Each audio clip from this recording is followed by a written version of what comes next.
This video and its content are the intellectual property of the Punjab Education Foundation. It is intended only for educational and professional training use. Any unauthorized copying, editing, or redistribution of this material is strictly prohibited. आउज़ बिल्लाहि मिनश्शैतानिर्रजीम बिस्मिल्लाहिर्रहमानिर्रहीम। मोअज़्ज़िज़ असातिज़ा किराम और प्यारे तलबा व तालिबात, अस्सलामु अलैकुम। आज हम जिस नज़म का मुताला करेंगे वो पंजम जमात की उर्दू की किताब का सबक नंबर 13 है, जिसका जो एक बहुत ही ख़ूबसूरत नज़म है जिसका उन्वान है हम फूल एक चमन के। सबसे पहले आपको इस नज़म का तारुफ़ बयान करते हैं। हम फूल एक चमन के एक कौमी और इस्लाही नज़म है जो इत्तेहाद, यकजहती और कौमी हम आहंगी का पैगाम देती है। नज़म में शायर ने पाकिस्तान के मुख्तलिफ़ इलाक़ों, सकाफ़तों और ज़ुबानों से ताल्लुक़ रखने वाले बच्चों को फूल से तशबीह दी है और कहा है कि हम सब एक ही चमन यानी वतन अज़ीज़ पाकिस्तान का हिस्सा हैं। नज़म का मकसद बच्चों में कौमी वहदत, भाईचारे और मोहब्बत के जज्बात को फ़रोग़ देना है। इसमें यह सबक दिया गया है कि रंग, नस्ल या ज़ुबान का फ़र्क हमें जुदा नहीं करता, बल्कि हम सबको एक दूसरे के साथ मोहब्बत, एहतराम और हम आहंगी से रहना चाहिए। शायर ने वतन की ख़ूबसूरती, इसकी अज़मत और हमारी मुश्तरका शनाख्त को ख़ूबसूरत अल्फाज में बयान किया है। ये नज़म बच्चों को सिखाती है कि एक कौम बनकर रहना ही हमारी असल ताकत है। अब हम आते हैं इस नज़म के मरकज़ी ख़याल की तरफ। नज़म हम फूल एक चमन के मरकज़ी ख़याल ये है कि हम सब पाकिस्तानी एक ही कौम का हिस्सा हैं। चाहे हमारा ताल्लुक़ मुल्क के किसी भी इलाके, ज़ुबान या सकाफ़त से हो, हमें आपस में मोहब्बत, इत्तेहाद और भाईचारे से रहना चाहिए, क्योंकि हमारी ताकत हमारी यकजहती में है। हम सब मिलकर अपने वतन को खूबसूरत और खुशहाल बना सकते हैं। जी, इस नज़म को मज़ीद समझने के लिए हम इसके मुख्तलिफ़ बंद की तशरीह करेंगे ताकि आपको अच्छे तरीके से इस नज़म की समझ आ जाए कि ये नज़म क्या पैगाम दे रही है। पहला बंद है, परचम वतन का हमको है जान से भी प्यारा, आँखों का है उजाला ये चाँद ये सितारा, जलवे हमारे दिल में इसकी किरण किरण के, हम फूल एक चमन के, हम फूल एक चमन के। इन अशार में इसकी तशरीह कुछ इस तरह है। इन अशार में शायर वतन से मोहब्बत और कौमी यकजहती का जज्बा बयान कर रहा है। शायर कहता है कि हमें अपने वतन के परचम से जान से भी ज़्यादा मोहब्बत है। ये परचम हमारी आँखों की रोशनी और हमारे दिल की उम्मीद है। जैसे चाँद और सितारे रोशनी देते हैं, वैसे ही परचम हमें फ़ख्र और रहनुमाई देता है। चाँद और सितारे हमारी कौमी परचम की अलामतें हैं जो हमारी रोशन मुस्तकबिल की निशानदही करती हैं।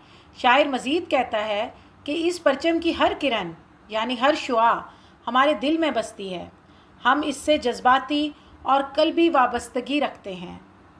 आखिरी मिसरे में शायर कौम की तमाम अफराद को फूल कहकर बयान करता है जो एक ही चमन यानी वतन का हिस्सा हैं, और ये जाहिर करता है कि हम सब मिलकर पाकिस्तान को खूबसूरत बनाते हैं, बिल्कुल एक गुलदस्ते के फूलों की तरह। जी, अब बंद नंबर 2 कुछ इस तरीके से है। आने ना देंगे अपने गुलशन में हम ख़िज़ा को, जन्नत बनाएंगे हम इस पाक गुलिस्तां को, रंग देंगे अपने खून से ये रास्ते वतन के, हम फूल एक चमन के, हम फूल एक चमन के। इन अशार की तशरीह कुछ इस तरीके से कि इन अशार में शायर वतन से वफ़ादारी, कुर्बानी और तामीर वतन का जज्बा बयान करता है। शायर कहता है कि हम अपने वतन को कभी भी ज़वाल या ख़िज़ा का शिकार नहीं होने देंगे। यहाँ गुलशन से मुराद वतन है और ख़िज़ा से मुराद मुश्किलात, दुश्मनी या बर्बादी है। हमारी कोशिश होगी कि इस वतन को एक ख़ूबसूरत जन्नत बना दें, यानी हम इसे खुशहाल, तरक्की याफ्ता और पुरअमन मुल्क बनाएंगे। शायर मज़ीद कहता है कि हम अपने खून से कुर्बानी देकर वतन के रास्तों को रंग देंगे, यानी अगर वतन के लिए जान भी देनी पड़ी तो दरेक नहीं करेंगे। आखिरी मिसरे में फिर वही पैगाम दोहराया गया है कि हम सब एक ही चमन यानी वतन के फूल हैं और हमें बाहमी इत्तेहाद और कुर्बानी के जज्बे के साथ मुल्क की खिदमत करनी चाहिए। जी, अब आते हैं हम बंद नंबर 3 की तरफ। उसके अशार किताब में कुछ इस तरह हैं। तंजीम और यकीन की राहों पे हम चलेंगे, आपस के प्यार ही से कायम सदा रहेंगे। जलवे नगर नगर के, नगमे दमन दमन के, हम फूल एक चमन के, हम फूल एक चमन के। इन अशार में शायर एक रोशन, मजबूत और पुरअज़म कौम की नज़रियात को बयान करता है। शायर कहता है कि हम हमेशा तंजीम यानी नज़्म ज़ब्त और यकीन यानी पुख्ता ईमान के रास्ते पर चलेंगे। ये इशारा अल्लामा इकबाल के मशहूर कौल ईमान, इत्तेहाद और कुर्बानी की तरफ भी है। शायर मज़ीद कहता है कि हम मोहब्बत, इत्तेहाद और भाईचारे के नए जज्बे के साथ एक ऐसी कौम बनेंगे जो हमेशा कायम व दायम रहेगी। यहाँ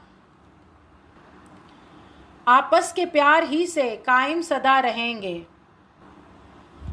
का मतलब ये है कि हम मोहब्बत और अमन की बुनियाद पर एक मजबूत कौम बनाएंगे।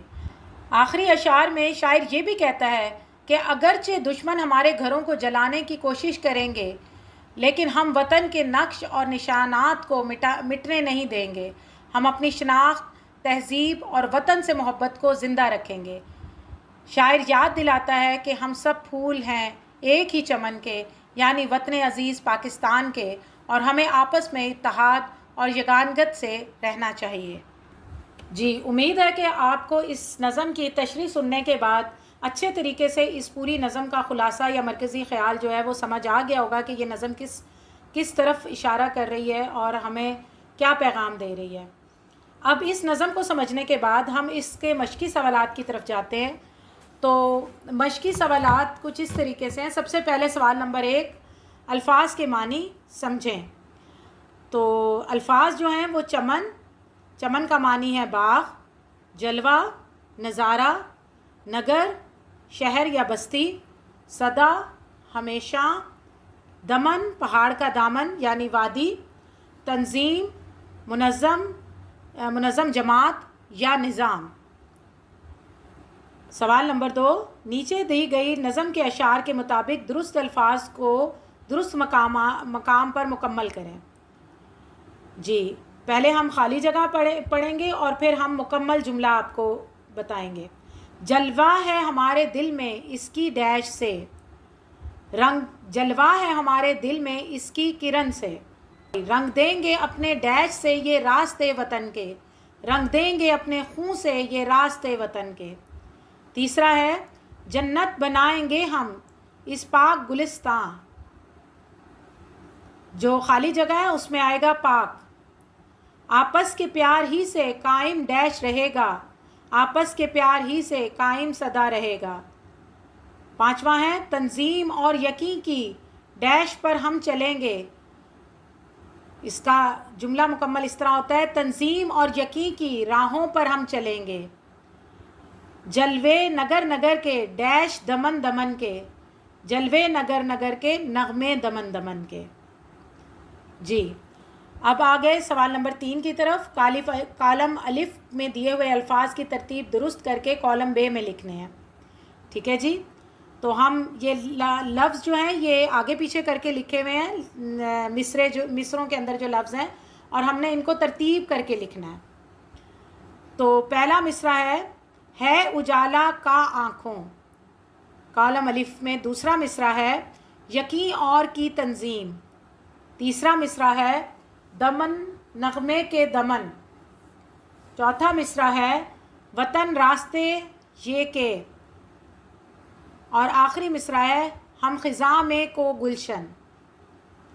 इनकी तरतीब कुछ इस तरह बनती है, आँखों का उजाला है। दूसरे मिसरे की तरतीब बनती है तंजीम और यकीन की। तीसरे मिसरे की नगमे दमन दमन के। चौथा मिसरा ये वतन के रास्ते। और पांचवा मिसरा है हम गुलशन को ख़िज़ा में। जी, सवाल नंबर 4 मशकी सवालात हैं जो कि इसी सबक के हवाले से बनाए गए हैं। तो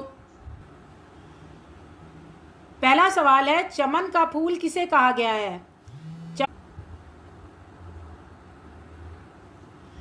चमन का फूल पाकिस्तान के बच्चों को कहा गया है जो मुख्तलिफ़ कौमों, ज़ुबानों और इलाक़ों से ताल्लुक़ रखते हैं और ये सब एक ही वतन यानी चमन का हिस्सा हैं। सवाल नंबर 2, पहले बंद में शायर ने परचम से मोहब्बत का इजहार किस तरह से किया है? शायर ने कहा है कि वतन हमको है जान से भी प्यारा और आँखों का है उजाला, यानी शायर वतन से गहरी मोहब्बत का इजहार कर रहा है। तीसरा सवाल है, शायर ने नज़म में गुलशन किसे कहा है और क्यों? शायर ने गुलशन को अपना वतन कहा है क्योंकि वतन को वो खूबसूरत बाग की मानद समझता है जहाँ सब फूल मिलजुल कर रहते हैं। चौथा सवाल है, आखिरी बंद में शायर ने किन राहों पर चलने की बात की है? जी हाँ, शायर ने नज़्म व ज़ब्त के रास्ते पर चलने की बात की है ताकि वतन तरक्की करे और गुलजार बने। हम अपने वतन को जन्नत कैसे बना सकते हैं? सवाल नंबर 5, हम अपने वतन को यकीन, नज़्म व ज़ब्त और मेहनत से जन्नत बना सकते हैं।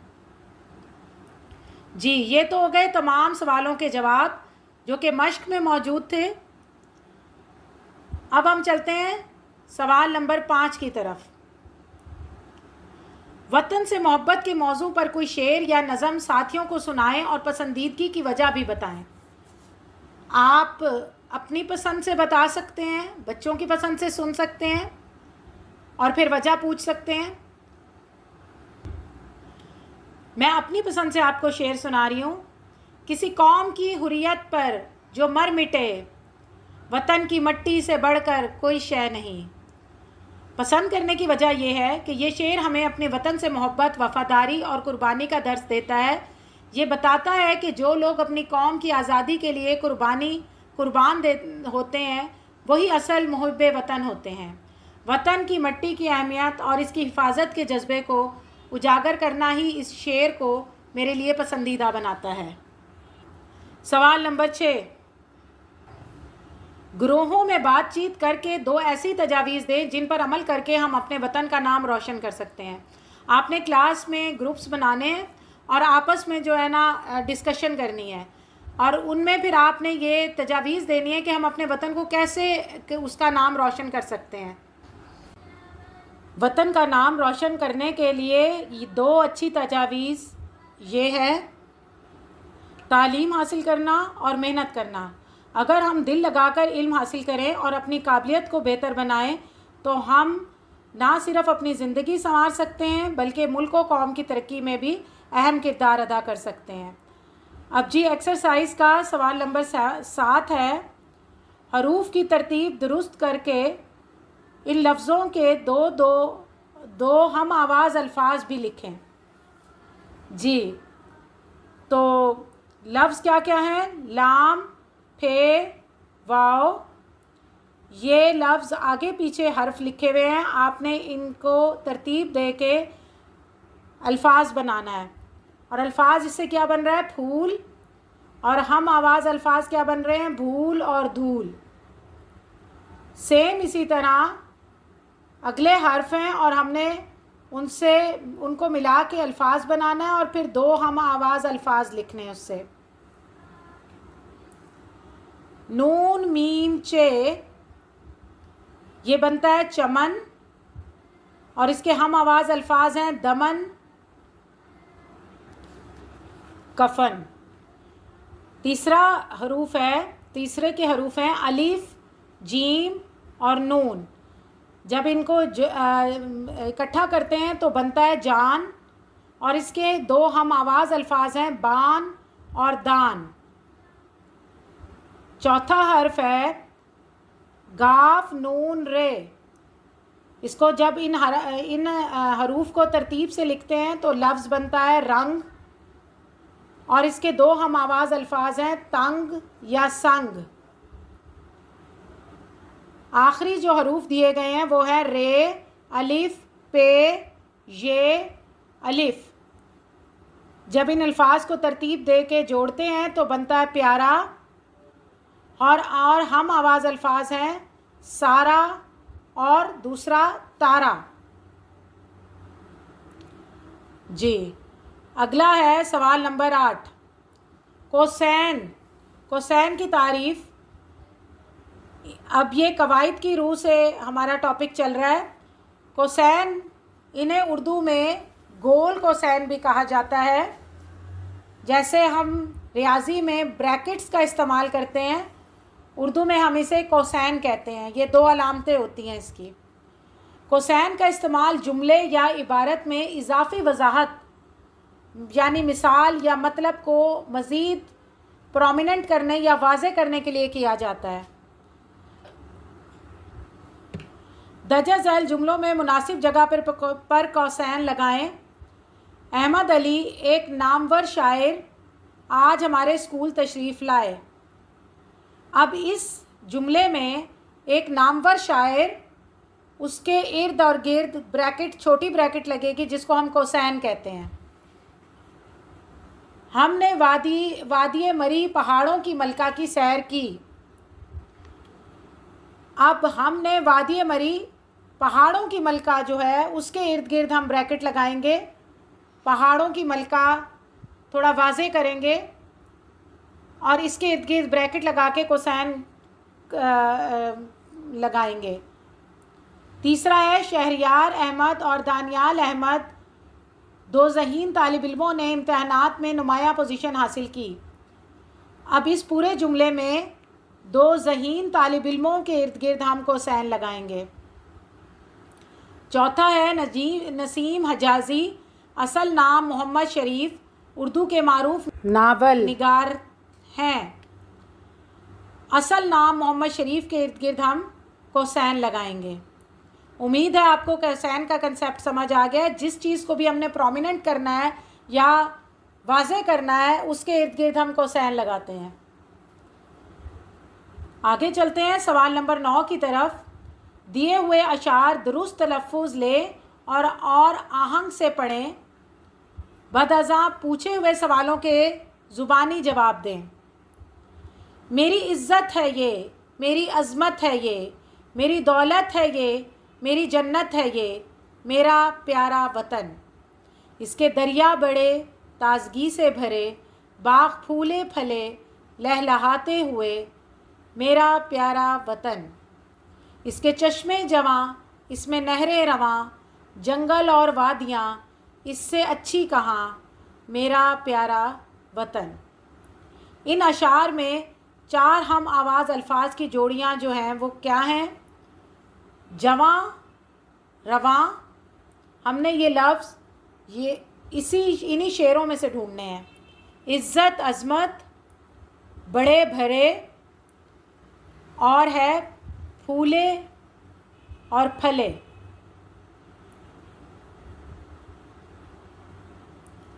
दूसरा सवाल जो इन अशार में से लिखा गया है वो है, इन अशार में किन जगहों का ज़िक्र आया है?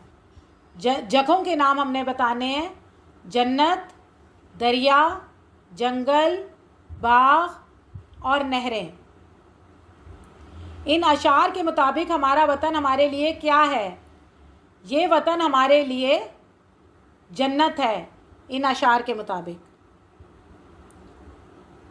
जी, आगे चलते हैं सवाल नंबर 10 की तरफ। दिए हुए मुहावरात के मानी लिखें और इन्हें अपने जुमलों में इस्तेमाल करें। मुहावरात क्या क्या है? उल्लू बनाना, जान पर खेलना, 4 चांद लगाना, मगरमच्छ के आंसू बहाना, आसमान से बातें करना। जी, अल्फाज के मानी हैं। उल्लू बनाने का मतलब है किसी को बेवकूफ़ बनाना या धोखा देना। रफ़ीक ने अपनी चालाकी से सलमान को उल्लू बना दिया और सारा फ़ायदा खुद उठा लिया। जान पर खेलना, बहुत बड़े ख़तरे का सामना करना, अपनी जान को ख़तरे में डालना। जुमला इसका है, फ़ौजी ने मुल्क की हिफाजत के लिए जान पर खेल कर दुश्मन का मुकाबला किया। मगरमच्छ के आंसू बहाना, झूठी हमदर्दी जाहिर करना, दुख का दिखावा करना। चोर ने पकड़े जाने के बाद मगरमच्छ के आंसू बहाकर सबको धोखा देने की कोशिश की। आसमान से बातें करना,